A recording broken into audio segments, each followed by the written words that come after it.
ยังไว้อยู่ได้ยังไงจับใจว่านอกใจก็ปาดน้ำตาแล้วให้อภัยเริ่มใหม่ตั้งกี่ครั้งก็ผิดหวังไม่รู้เท่าไรไม่เคยจะแคร์และไม่เคยจะสนใจเลวบันไลเธอยังไม่เคยจะทิ้งกันไปเอาจริงฉันไม่ได้เล่นหรอกนะนัดที่บ้านเอาไว้แล้วฉันจะเข้าไปหาจะไปขอตรงๆให้มันชัดไปเลยจะแต่งหรือว่าตายก็ให้มันวัดไปเลยนักเลงคนนี้ที่พ่อเธอเกลียดขี้เมาคนนี้ที่แม่เธอไล่มีแต่ลูกสาวผมขอบวชให้เธอศึกมาแล้วจะให้แต่งกันไหมลอง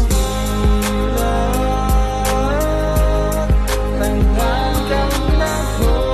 นดีโอ้มันถึงเวลาต้องพอสักที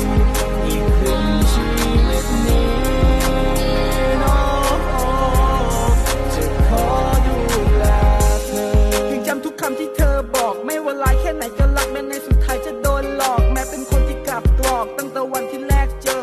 เจ็บแล้วจำเป็นคนเจ็บแล้วทนเป็นคนที่รักเธอตอนแรกที่ฟังก็คิดว่าเธอคงลำเมอพร่ำเพ้อนำเน่าและคิดว่าเธอคงใจง่าย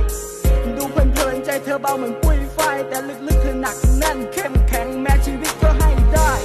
ไม่เคยคิดว่าจะได้เธอมาและไม่เคยคิดว่าชีวิตจะต้องมีภรรยาไม่เคยคิดว่าต้องทำในสิ่งที่ผู้ชายกลัวโซ่ล่ามตัวคือชีวิตหลังวิวาห์ภาระหน้าที่คงถาโถมมาไม่หยุดแต่ฉันพร้อมจะแบกรับเพื่อคนที่ดีบริสุทธิ์ไม่ได้สรรเสริญให้เธอเป็นเทวดาแต่ทุกสิ่งที่เธอเป็นฉันได้เห็นมากับ